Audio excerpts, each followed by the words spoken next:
오늘 함께 읽으신 출애굽기 2장 1절부터 10절 말씀을 가지고 함께 나누실 말씀의 제목은 물에서 건져내어라 라고 하는 말씀의 제목으로 함께 말씀을 나눌까 합니다. 특별히 오늘 말씀의 중점적인 내용들은 이 가정의 달 5월을 맞이하여서 가정에 관련된 이야기로 한번 정리해서 우리 성도님들과 함께 나누려고 오늘 말씀을 준비했습니다. 여러분, 세상에 과학이 굉장히 빨리 발달하고 있습니다. 그래서 급속도로 빠르게 진행되다 보니까 따라가기가 굉장히 힘들어요. 그렇죠? 금방금방 모든 것들이 새로워지고 있습니다. 그런데 이 빠르게 진행되고 있는 이 과학의 기본적인 출발이 있어요. 그게 뭔지 혹시 아십니까? 과학의 출발점. 그 과학의 출발점은요, 혹시? 라고 하는 거예요. 혹시? 소위 말해서 모든 과학들은 가설부터 출발되어집니다. 어떤 드러난 증거가 있는데 혹시 이것은 이래서 이렇게 된 거 아닐까? 라고 하는 추측과 가설로부터 출발되어지는 게 과학이에요. 그러니까 과학은 사실 그 자체를 붙잡고 가는 게 아니라 우연을 붙잡고 출발되어지는 것이 과학입니다. 우연히 아메바가 하나 딱 나오고 그리고 그것이 증식이 되면서 세포 분해가 되어지고 그러면서 어떻게 됩니까? 원숭이도 되고 사람도 되는 거. 여러분 많이 들어보시지 않았습니까? 우연이라고 하는 것이 과학의 출발점이고 그 우연이라고 하는 단어를 또는 다른 걸로 이야기한다면 가설. 그걸 말해서 예를 든 혹시 어쩌면 어쩔 수 없이 이런 단어로 이것들을 바꿔서 설명할 수 있다는 거예요. 그리고는 사람들은 그 속에서 어떤 법칙들을 발견해내면 굉장히 위대한 발견이라고 이야기합니다. 그리고 그것을 과학이라고 이야기해요.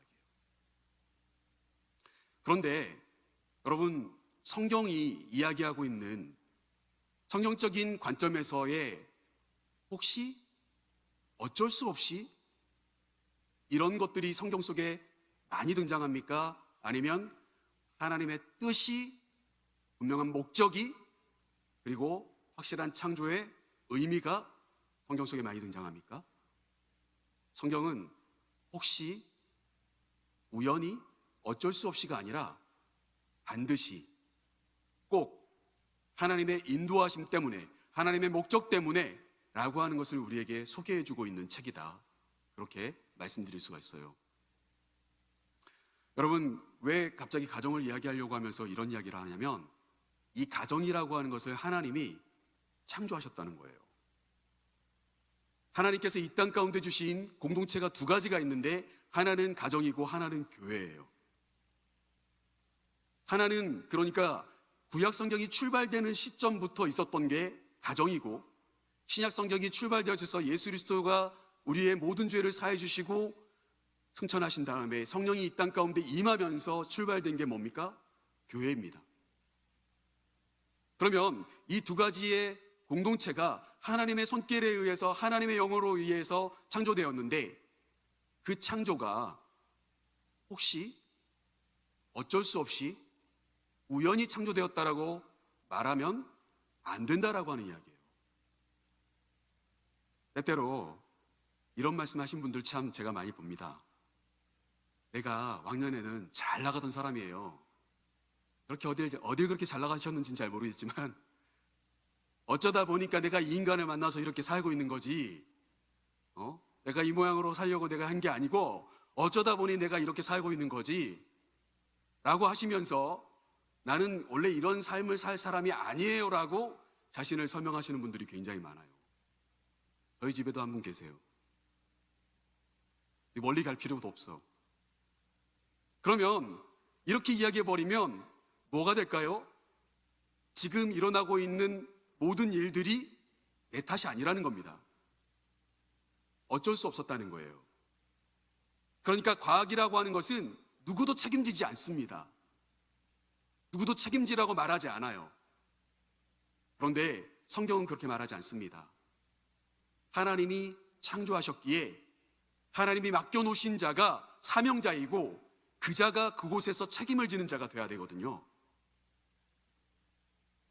여러분, 오늘도 어버이날을 맞이해서 또 자녀들하고 만나시는 분들도 많이 있으실 거고 또 벌써 자녀분들이 오셨다 가신 분들도 있으실 거고, 여러분들의 가정은 어떠십니까?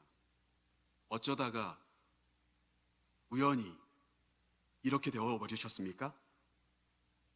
여러분, 그런 관점으로 우리의 가정을 보시기 시작한다면 우리는 성경적인 관점의 가정을 보고 있지 못하다라고 말씀드릴 수가 있어요. 그래서 먼저 첫 번째, 우리 한번 앞에 화면을 보시면서 한번 우리 읽어보겠습니다. 시작. 흔한 이야기인가? 값진 출발인가? 여러분, 이게 굉장히 중요한 질문입니다. 흔한 이야기인가? 아니면 굉장히 값진 출발인가? 오늘 저는 이 성경 본문을 통하여서 이것이 그냥 흔한 이야기가 아니라 너무너무 값진 출발이었다는 사실을 오늘 우리는 성경 속에서 찾아내야 되고, 우리의 가정 또한 마찬가지로 흔한 이야기가 아니고 우연히 된 가정이 아니라 위대한 출발이었다라고 하는 것을 우리가 찾고 발견하기를 원하는 것입니다. 그런 의미로 오늘 본문 말씀 출애굽기 2장 1절과 2절 말씀, 2절의 말씀을 우리 같이 한번 앞에 화면에 있습니다. 같이 한번 읽어보도록 하겠습니다. 시작. 레위 가족 중 한 사람이 가서 레위 여자에게 장가들어 그 여자가 임신하여 아들을 낳으니 그가 잘생긴 것을 보고 석 달 동안 그를 숨겼으나. 아멘. 여러분, 참 이걸 읽으면서도 아멘을 하기도 애매하고 안 하기도 참 애매한 구절들입니다. 한번 살펴보시면 이렇습니다. 레위 지파에 한 남자가 있었습니다. 이름도 나오지 않아요. 그런데 이 한 남자가 한 레위 지파, 같은 레위 지파의 다른 집 여자에게 가서 장가를 들었어요. 그러니까 오늘날로 말하면 결혼을 했어요. 그리고는 시간이 지나니까 아이들이 나올 거 아니겠습니까? 그 중에 오늘은 또 한 아이를 임신하여서 낳았는데 그 아이가 아들이었어요. 여러분, 이 이야기가 성경에 기록될 만큼 그렇게 특별한 이야기인가요? 여러분, 한 남자가 한 여자를 만나서 결혼하고요, 때가 되니까 두 사람이 건강하여서 아이가 나왔어요. 근데 응애하고 태어난 아이를 보니까 아들이었어요. 아유, 그 녀석 잘생겼다. 그게 다예요. 1절과 2절 말씀이. 여러분, 이 흔한 이야기죠. 너무너무 흔한 이야기입니다. 오늘날에도 수없이 많이 있을 법한 이야기. 우리 자녀들도 그랬고 나도 그랬고, 앞으로도 수많은 사람들이 남자가 한 여자를 만나서 결혼하고 아이를 낳을 거다. 아들도 낳고 딸도 낳을 수 있다. 그 이야기가 그렇게 특별한 이야기인가요? 그렇지 않잖아요. 그러나 우리는 이 이야기가 얼마나 중요한 포인트인지를 알아요. 성경을 좀 읽어보신 분들은 다 아시는 이야기예요. 그 아들이, 너무 잘생겼던 그 아들이 누구라는 겁니까? 모세라는 거가 문제인 거예요. 그러니까 한 남자와 한 여자가 만나서 결혼해서 아들을 낳았는데 별로 특별하지 않습니다. 전혀 가치가 없어요. 그런데 그 아들이 모세일 때는 이야기가 다 달라진다는 이야기. 저는 이 말씀을 준비하면서 우리의 가정도 우리가 하나님의 안목으로 보지 못하여서 그렇지, 우리의 자녀들을, 우리의 가족들을 그렇게 특별한 존재라고, 값진 사람이라고 우리가 인정하고 접근하지 못해서 그렇지, 그 사람이 이 땅에 왔을 때는 분명히 이 땅에 보내신 하나님의 목적이 있을 텐데 우리는 그렇게 바라보지 못하고 있어서 그렇지, 분명히 그 한 영혼, 한 가족, 내 사랑하는 내 아들, 딸들이, 내 사랑하는 남편이, 내 사랑하는 아내가 분명 그렇게 흔한 사람이 아닐 수 있다는 사실을 우리는 깨닫지 못하고 살아갈 때가 너무너무 많다는 겁니다. 오늘 사랑하는 성도 여러분, 여러분이 오늘 이 기도회를 마치고 집에 들어가셨어요. 이따가도 말씀드리겠습니다만 요즘은 혼자 사시는 분들도 많잖아요. 그러면 샤워를 하고 씻으면서 자기를 보겠죠? 특별해 보이시나요? 특별해 보이신다는 거예요. 문을 열고 딱 들어갔습니다. 아이들이 와서 인사를 합니다. 그냥 어휴 저 골칫거리 하라는 공부는 하고 나와서 말이야, 설거지 해놨어? 이렇게 막 따지거나, 이게 우리의 사실 어떻게 보면 보편적인 이야기입니다. 보편적인 가족을 대하는 태도예요. 그런데 오늘 이 이야기가 성경에 기록된 이유가 있어요. 그리고 이 이야기를 통하여서 출애굽기 앞으로의 모든 이야기가 진행되어집니다. 이때 태어난 이 한 아들로 인하여 모든 이야기가 출발되어집니다. 그리고 창세기부터 출발해서 신명기까지 나와 있는 그 모든 모세오경이라고 하는 하나님의 율법서가 이 아들을 통하여서 기록되어진 내용입니다. 너무너무 흔하다고 바라보면 너무너무 흔한데 우리가 그런 관점으로 바라보면 안 된다는 사실을 오늘 말씀은 우리에게 정면으로 도전하고 있는 것입니다. 바라기는 사랑하는 성도 여러분, 나 자신을 바라볼 때도 또 나의 가족들을 바라볼 때도 조금은 값진 출발이었다. 나와 이 사람이 만난 그 순간들이 너무너무 의미 있는 순간이었다. 특별했다. 하나님의 섭리였다. 라고 볼 수 있는, 느낄 수 있는, 고백할 수 있는 그런 하나님의 안목이 저와 여러분 안에 열려지는 이 저녁의 시간이 될 수 있기를 간절히 소망합니다. 오죽이나 하나님이 나에게 위로를 주기 위해 오죽이나 다른 가정들도 수없이 많은데 이 아들을, 이 딸을 나에게 보내셨을까? 세상에 그렇게 많은 남자가 있고 그렇게 많은 여자가 있는데 하나님이 오죽이나 나에게 필요했으면 내가 가지고 있지 않는 무언가가 이 사람에게 있기에 나를 만나시게 한 것이 아닐까? 여러분, 그렇게 값진 출발을 할 수 있는 그 믿음의 눈이 우리에게 있을 때 우리는 그 누구도 무시하지 않는 하나님의 안목으로 사람을 대하는 자들이 될 줄로 믿습니다. 그게 우리 가족을 세우는 첫 번째 길이에요. 말씀을 이어가면서 두 번째 우리 한번 같이 읽어보겠는데요. 두 번째 같이 한번 읽어보겠습니다. 시작. 선택할 수 있는가? 여러분, 선택할 수 있는가? 라고 하는 질문을 우리가 한번 해보고 싶어요. 세상에요, 빠르게 모든 것들이 발달되어지고 있습니다. 그리고요, 세상의 가치가요 점점점 사람들을 장악해 나가고 있습니다. 그러다 보니까요, 돈이 없으면 결혼을 미뤄요. 그리고 또 어느 일정한 직장에 취직 못하면 중간에 졸업도 안 하고 휴학을 해요. 그리고 취업 준비를 열심히 해요. 스펙을 쌓아요. 요즘 젊은이들이 다 그렇게 살아요. 뭐 하나 자격증 따가지고도 어깨를 못 펴요. 더 특별한 사람이 되고 싶어 해요. 더 많은 돈을 모아야 결혼이라는 것을 잠깐이라도 꿈을 꿀 수 있게 될 거라고 생각을 해요. 그러다가 영영 돈이 모아지지 않으면 그 결혼마저도 포기해버려요.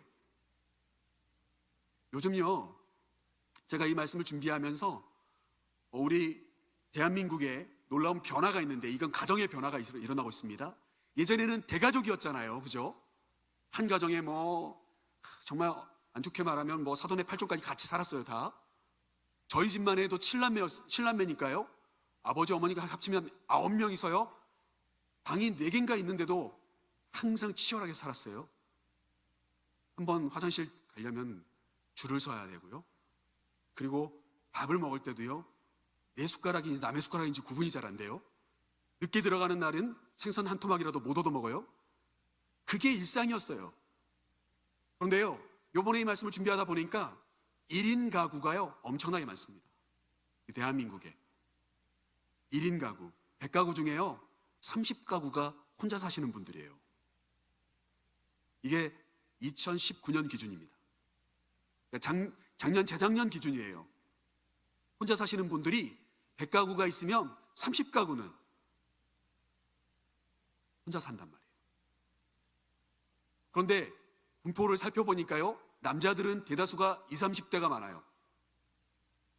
여자분들은요 60, 70대가 많아요. 그러니까 우리 사랑하는 우리 자매님들, 오래오래 사신다는 거예요. 남편 먼저 보내고 혼자 오래오래 사실 수 있다는 거예요. 오래오래 사실수록 교회를 더욱더 가까이 하시기를 주님의 이름으로 축복합니다. 아무튼 이유야를 막론하고 남자 혼자 사는 가정, 여자 혼자 사는 가정이 이 대한민국에 굉장히 많아지고 있다는 소리입니다. 그리고요, 또 한 가지는 다문화 가정들. 이제 더 이상 우리 대한민국도 단일 민족이라고 말하기가 점점 어려워지고 있습니다. 이 정점이 언제냐면 2005년이었어요. 2005년에는요, 무려 4만 가구가 넘는, 그러니까 소위 말해서 칸에 결혼한 가정이 쭉 있었는데 그 중에 무려 40%가 넘는 부부가 다문화 가정이었어요. 한 사람은 외국인이었다는 거예요. 뭐 어디 나라인지 그건 잘 모르겠고요. 그러면 그 안에서 태어난 아이들도 결국에는 오리지널 대한민국인이라고 하기는 어렵다. 결국 우리 대한민국도 단일 민족이라고 말하기는 점점 어려워지고 있다. 물론 2005년을 정점으로 서서히 또 분포도가 줄어들고 있어요. 이혼율이 굉장히 급증하고 있어요. 또 문화의 충격이라고 하는 것이 그렇게 어려움을 가져다 주는 거죠. 여러분, 제가 왜 이런 말씀을 드리냐면 오늘날 많은 사람들이 선택의 폭이 굉장히 넓다고 이야기합니다. 돈만 있으면 많은 것들을 선택할 수 있다고 이야기해요. 그리고 내 의지만 있으면 내 이름도 마음대로 바꿀 수 있고 내 성도 어머니 성을 선택할 수도 있고 아버지 성을 선택할 수도 있어요. 여러분, 그런 분들을 많이 보시지 않았습니까? 요즘 시대가 그래요. 예전보다 훨씬 더 많은 것들을 법적으로 또 물질적으로 우리가 얻어낼 수 있습니다. 안 되면 또 이혼해버리고요, 또 입양도 하고요, 실험관 아이 해가지고 아빠 없이도 아이를 생산하여서 길러요. 그 모든 것들이 어때요? 선택할 수 있는 폭넓은 선택의 폭이 있어요. 그래서 우리는 마치 이 가정도 내가 마음에 안 들면 선택할 수 있는 것처럼 착각할 수가 있어요. 나라도, 성도, 외모도. 외모는 너무너무 쉽죠. 돈만 좀 있으면 여기저기 다 뒤집어 엎고 까고 다 바꾸고 하루가 달라 보이게. 나중에 천국문 앞에 가면은 어떻게 하려고 그러십니까?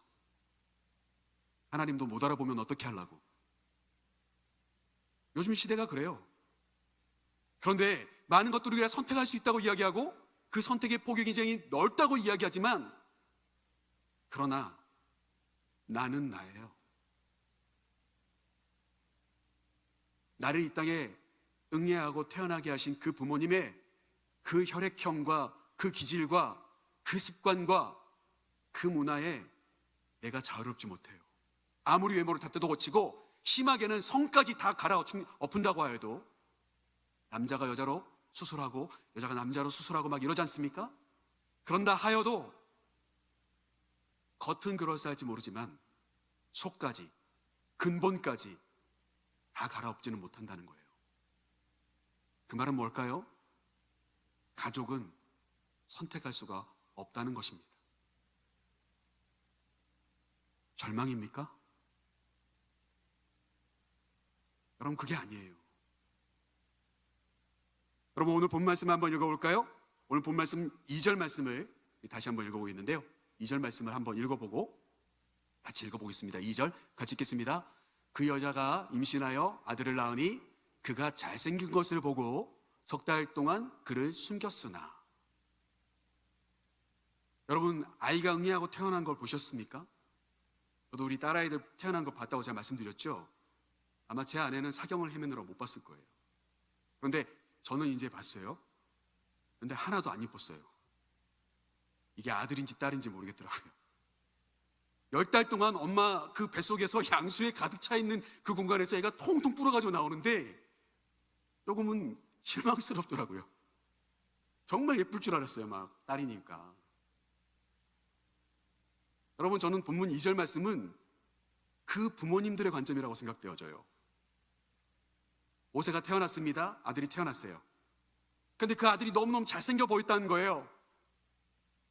그래서 꽁꽁 숨겨서 들키면 가족들 모두가 다 죽을지도 모르니까 그 아들을 꽁꽁 숨겨서 길렀다는 거예요.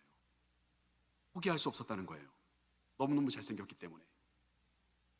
고슴도치도 새끼가 예쁘다고 모세의 부모님도 동일했던 거예요. 여러분, 그게 가족입니다. 선택할 수 없어요. 사진 하나를 좀 보여드리려고 하는데 아까 잠깐 보여드리면서 넘어올까 하다가 요 다음에 보여드리려고요. 여러분, 한번 보시겠습니까? 초상권을 저한테 뭐 요청하면 저 어쩔 수 없지만 여러분 이거 아십니까? 누군지 아시죠? 이분을 모를까요? 대한민국에 거의 간첩 아닌가? 그런데 지금 이분이 토요일마다 색다른 캐릭터로 자기의 이름을 다 바꿔가면서 외모도 바꾸고 복장도 다 바꾸고 이름도 바꾸고 움직이는 동작도 다 바꿔가면서 자기가 하고 싶은 것들을 해나가요. 때로는 오케스트라의 연주자로 들어가고 통닭을 열심히 튀기는 자로 들어가고 드럼을 치는 드러머가 되기도 하고 난리도 아닙니다. 요즘은요 또 남자 싱어들을 모아가지고 발라드 팀을 하나 만든다고 난리가 났습니다. 지금 여러분 오직 말씀과 기도 때문에 이분을 잘 모르시는 분들도 있을 수 있겠는데 그런 분들이 있다면 괜히 상처받지 마십시오. 이 사람의 이름은 유재석 씨예요. 자기가 아무리 머리에 뭘 뒤집어 쓰고 선글라스를 끼고 머리를 길렀다 줄였다 아무리 옷을 펑퍼짐한 옷을 입었다가 뭐 홀쭉한 옷을 입었다가 반팔 티를 입었다가 하든 어쩌든 이 사람의 이름은 누구라고요? 유재석이에요. 그런데 왜 이걸 제가 보여드리냐면 요즘 이게 유행이랍니다. 이걸 소위 말해서 부케라고 한답니다. 부케. 부케? 결혼식장 때 신부가 이렇게 던져주는 거? 그거 아닙니다. 이제 그렇게 말씀하시면 시대를 이렇게 거슬러 가시는 분들이고요. 부케라고 하는 것은요 다양한 캐릭터를 부수적인 캐릭터를 많이 가지고 있는 캐릭터 부자, 그 사람이 바로 유재석 씨라는 거예요. 그럼 좀 이해가 되세요? 그런데 우리는 다 알아요. 그 사람은 유재석이라고. 아무리 그 사람이 변장을 하고 별일을 다 해도 유재석은 유재석이에요. 내 자식이요 좀 못났어도 내 자식이에요. 그게 가족이에요. 가끔 제 딸들이 이제 한 몇 해 전부터 나는 왜 이렇게 눈이 작을까? 왜 작은지 더 설명드리지 않겠습니다. 아빠 왜 나는 160까지만 컸으면 좋겠는데 165까지만 컸으면 좋겠는데 왜 그렇게 안 되는지 쉽게 되지 않는지 더 설명드리지 않겠습니다. 저도요 제가 만약에 저희 부모님을 선택하라고 했다면 저는 한계범 씨 같은 분 자녀로 태어났으면 좋겠어요. 저도 한 1m 한 90? 마음은 한 2m입니다만 이미 덩크슛도 마음대로 하고 저 위에 있는 못도 막 마음대로 받고 위에 있는 거 쑥쑥 내려주고 그런데 차 탈 때 좀 곤란하게 하겠더라고요. 저도 그러고 싶어요. 그러나 그게 안 돼요. 선택할 수 없어요. 아무리 예술이 뛰어나고 아무리 수많은 일확천금을 거기다 드린다 할지라도 그렇게 될 수 없습니다. 그게 현실이에요. 사랑하는 성도 여러분, 오늘 모세의 부모님들이 모세를 바라보며 이 아이가 너무 잘생긴 거예요. 피할 수 없더라는 거예요. 여러분, 모세가 태어날 그 당시를 제가 일일이 더 설명드리지 않아도 되겠죠? 바로가 이스라엘 백성들의 남자아이가 태어나면 죽이라고 했고요. 딸이 태어나면 살려두었습니다. 그러면 그 딸들 다 누구랑 결혼할까요? 애굽 사람들과 결혼하게 되어 있습니다. 그러면 결국 이스라엘 백성들은 민족 자체가 사라지게 되겠죠. 그 즈음에 아이를 낳았는데 그만 아들이었습니다. 아들을 낳았으면 기뻐해야 될지 모르겠는데 너무너무 행복해야 될 텐데 이들은 기쁘지 못했습니다. 그러니까요 이 아이가 더욱더 소중하게 느껴지는 거예요. 목숨 걸고 이 아이를 3달 동안 숨겨서 기르고 있는 겁니다. 그게 가족입니다. 딸을 낳았으면 얼마나 편했겠어요.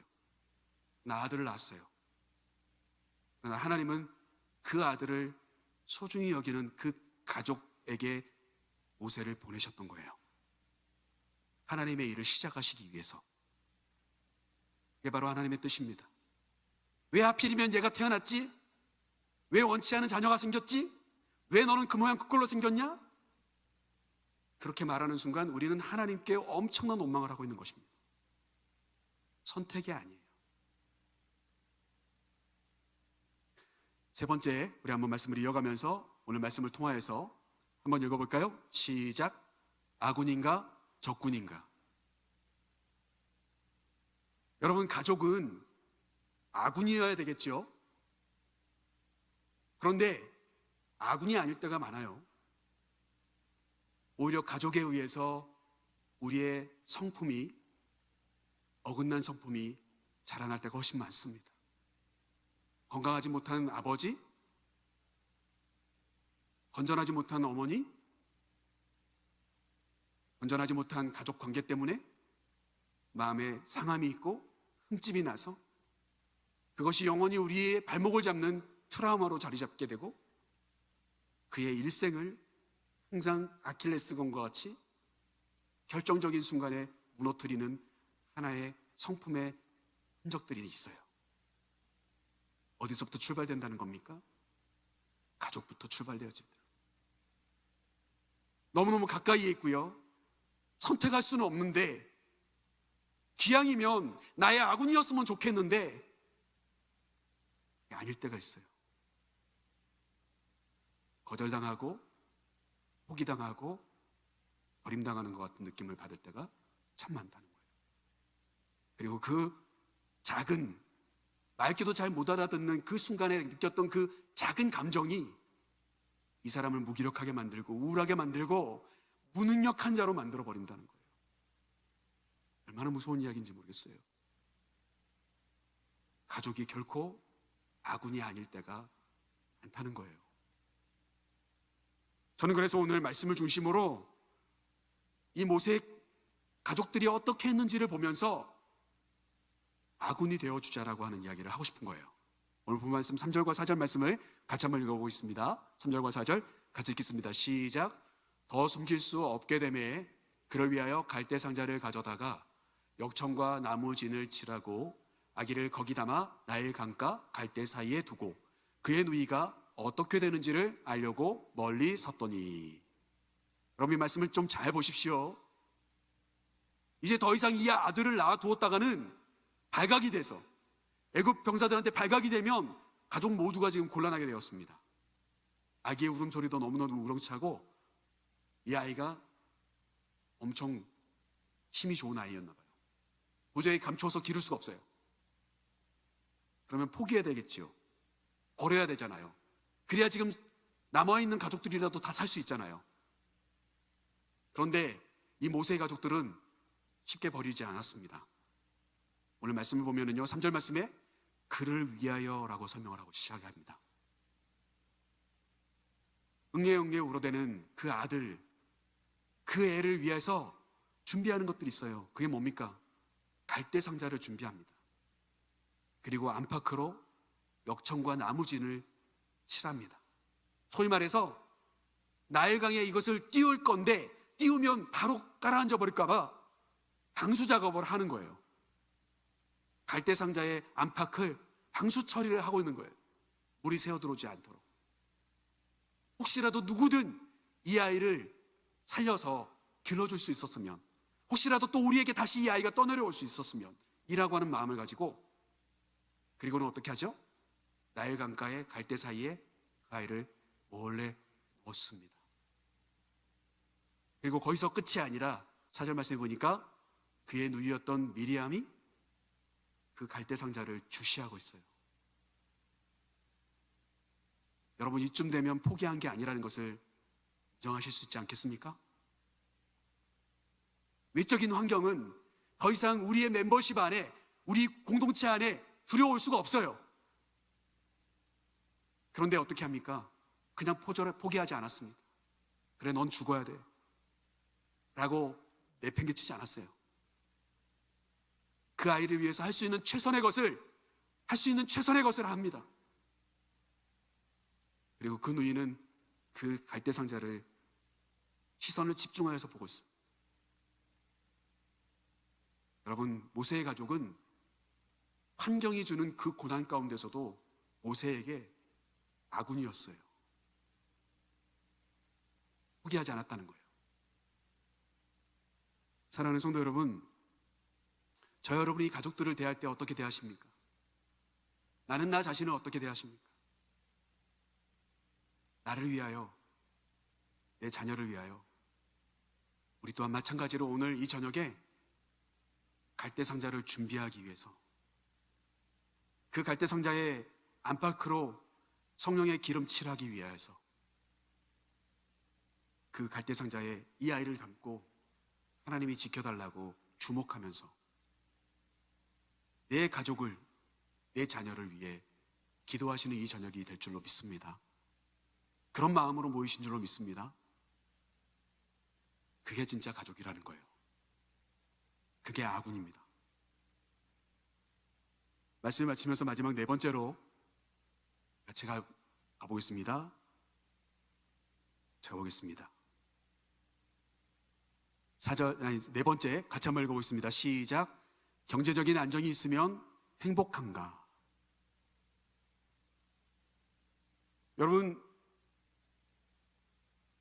제가 얼마 전에도 이렇게 줌으로 세미나를 하는데 건강한 가정에 대한 그룹 토의가 좀 있었어요. 그 안에 많은 좋은 덕목들이 나왔지만 빠짐없이 나왔던 것은 돈이었어요. 행복하고 건강한 가정을 이끌려면 돈이 필요해요. 너무너무 중요하죠. 어느 가정인지 다 똑같습니다. 그런데 여러분, 돈이 많으면 행복한 가정인가? 돈이 없으면 불행한 가정인가? 이러한 질문 가운데 우리가 섰을 때 한 가지 속지 말으셔야 될 것은, 여러분, 돈이 많으면 행복한 것, 돈이 없으면 불행한 것은 가정의 기준이 아니고요, 기업 정신입니다. 우리가 가정을 바라볼 때, 가족을 바라볼 때 어떤 능력이 되고 실력이 되고 경제적인 재력이 되면 행복할 거라고 생각하잖아요.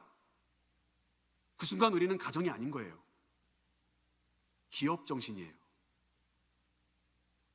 교회도 마찬가지입니다. 어떤 목사님들은 헌금만 잘 거치면 교회가 은혜롭다고 말씀하십니다. 부흥하는 교회가 될 거라고 말씀하세요. 여러분, 그럴 거면 왜 교회 담임 목사로 있죠? 차라리 사업을 하시는 게 낫죠. 돈으로 행복을 찾으려고 하는 것은 교회나 가정의 원리가 아닙니다. 교회는 은혜가 충만해야 되고요, 교회는 말씀이 충만해야 되고요, 기도의 불꽃이 꺼지지만 안 되고요, 교회는 믿음의 교제가 있어야 되고요, 교회는 서로를 존중하는 존중함이 있어야 합니다. 그게 교회이지, 헌금만 잘 거치면 그럼 그건 교회가 아닙니다. 가정 또한 마찬가지예요. 여러분, 그 앞절들을 보시면 이제 우연치 않게 목욕하러 왔던 바로의 딸이 그것을 발견했다는 것을 우리가 잘 알고 있습니다. 그리고 그의 누이는 어떻게 합니까? 바로의 딸에게 당당하게 나가서 이야기합니다. 이 히브리 아이를 위해 내가 히브리 사람 유모를 찾아드릴까요? 바로의 딸이 흔쾌히 그렇게 하라고 이야기합니다. 그때 8절 말씀 오늘 보시죠. 8절 말씀 끝부분에 보면 노란색으로 뭐라고 되어 있습니까? 그 소녀가 가서 그 아기의 어머니를 불러와요. 소위 말해서 어떤 목사님 농담으로 이 본문을 설교하시면서 자기 자식을 돈 주고 젖을 먹인 여인이라고. 성경에 나오는 자기 자식에게 돈을 받으면서 젖을 먹인 유일한 여인이 모세의 어머니라고, 복받은 여인이라고, 이렇게 농담적으로 말씀하신 바로 그 사건이 벌어지게 된 거예요. 여러분, 그렇게 하고요, 그리고 오늘 본 말씀 10절 말씀을 한번 같이 읽어보겠습니다. 10절 같이 한번 읽어보겠습니다. 10절 같이 읽겠습니다. 시작. 그 아기가 자라매 바로의 딸에게로 데려가니 그가 그의 아들이 되니라. 그가 그의 이름을 모세라 하여 이르되 이는 내가 그를 물에서 건져내었음이라 하였더라. 여러분, 오늘 설교 말씀 제목이기도 한 물에서 건져내었다라고 하는 표현이 나오는데, 여러분, 이 말씀을 한번 잘 보십시오. 이제 이 아이를 젖을 먹였어요. 자기 어머니가요. 너무너무 다행이었어요. 천상 우리가 데리고 있었으면 죽었을 텐데 최선의 노력을 다해서 그 아이를 보호하려고 노력하고 그의 누이가 끝까지 포기하지 않고 바라보고 있었더니 이 아이가 다시 내 품에 돌아와서 나의 젖을 먹고 있어요. 말씀으로, 찬양으로 이 모세를 젖을 먹입니다. 그리고 이 아이가 어느 정도 성장하자 이제는 더 이상 젖을 먹일 수 없어서 젖을 떼고 바로의 딸에게 보냈습니다. 저는 여기서 한 가지 의문점이 생겼습니다. 모세의 이름이 진짜 모세였을까? 라는 의문점이 생겼습니다. 모세의 어머니가 젖을 먹이는 동안 이 아이를 낳았을 때 그 아이의 이름은 무엇이었을까? 참으로 궁금해졌습니다. 알 길은 없어요. 성경 어디에도 나오지 않아요. 그냥 그 아기예요. 근데 분명 그 아기의 이름은 모세가 아니었을 겁니다. 그런데 이제 이 아기는 성장하여 모세로 살아가야 됩니다. 왜 그렇습니까? 10달 동안 배 아파서 낳은 아들이 아니고 물에서 건진 아기이기 때문에 이제 바로의 딸의 아들로 들어가는 순간부터 이 아이는 모세로 살아야 되는 거예요. 저는 여기서 한 가지 말씀드리고 싶은 게 있어요. 히브리 사람들의 남자아이로 태어나는 순간 목숨이 위태로운 상황 가운데 태어난 이 아기가 엄청난 신분상승을 한 겁니다. 그 애굽이라고 하는 나라의 가장 최고의 권력자의 딸의 아들이 되었어요. 살 수 없는 자가 이제는 가장 최고의 권력자의 그 가문에 들어간 겁니다. 그러면 세상 말로 따지면 이 아기는 무조건 100% 행복해야 합니다. 이 아이가 히브리 가문에서 노예 생활하고 있는 자신의 집에서 먹는 음식과는 전혀 다른 음식을 먹을 수가 있고요, 전혀 다른 교육을 받을 수가 있고요, 전혀 다른 옷을 입을 수가 있어요. 엄청난 신분상승입니다. 그러면 이 아이는 무조건 행복해야 될 것 같지요? 그러나 여러분 잘 아시잖아요. 모세는 그렇지 않았어요. 그렇지 않아서 범민하다가 애굽의 병사를 그만 살인하는 자가 되어버려요. 그게 바로 모세의 스토리예요. 사랑하는 성도 여러분, 내 자녀에게 더 넓은 집을, 더 높은 좋은 자리를, 더 화려한 것을 주기 위해 수고하는 부모가 되지 마시고 진짜 그냥 내 자녀를 사랑하고 아끼는 그런 부모가 되어 주십시오. 그게 가족입니다. 경제적으로 따져보면 비교도 안 될 위치에 모세가 가 있지만 그 아이의 이름이 모세로 바뀌어버렸고, 그리고 그 아이는 영원히 물에서 건져낸 자로 그의 삶을 살아가야 돼요. 수많은 고뇌와 고민 가운데서 살아가야 돼요. 결단코 경제적인 부가 우리에게 행복의 조건은 아니라는 사실입니다. 말씀을 마치면서 한 가지 단어를 설명하면서 말씀 마치겠습니다. 우리가 흔히 말하는 가정이라고 하는 단어를 영어로 두 가지의 단어로 설명을 해드릴 수가 있는데, 하나는요 하우스라는 단어가 있고, 그리고 하나는 홈이라고 하는 단어가 있어요. 찾아보니까 이 하우스라고 하는 것은요 말 그대로 집이더라고요. 집, 공간을 가리키는 거예요. 그러니까 몇 평의 집이고 아파트냐 단독주택이냐 뭐 방갈로냐 뭐 이런 거 있죠. 그 공간을 뜻하는 것이 바로 이 하우스라는 뜻이에요. 반대로 홈이라고 하는 단어는 정과 사랑의 관계를 뜻해요. 여러분 요즘 야구 좋아하시는 분들 야구 많이 보시죠?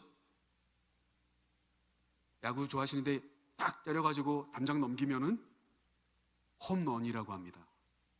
집으로 달려가. 집으로 달려가면은 어떻게 되죠?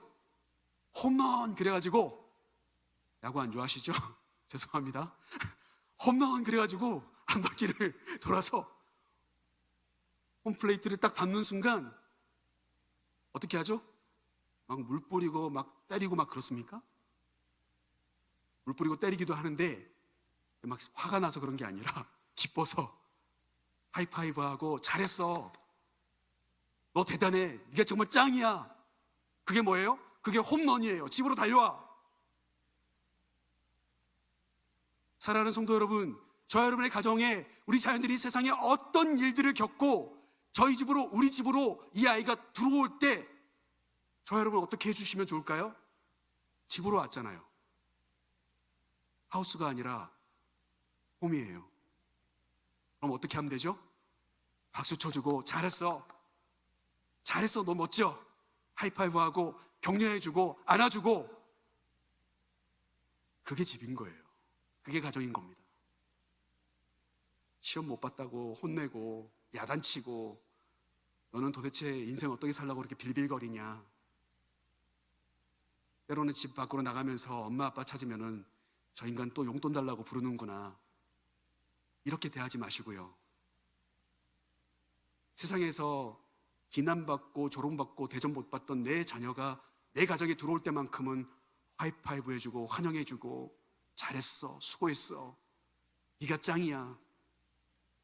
그게 뭐라고요? 그게 가정입니다. 오늘 말씀 마치면서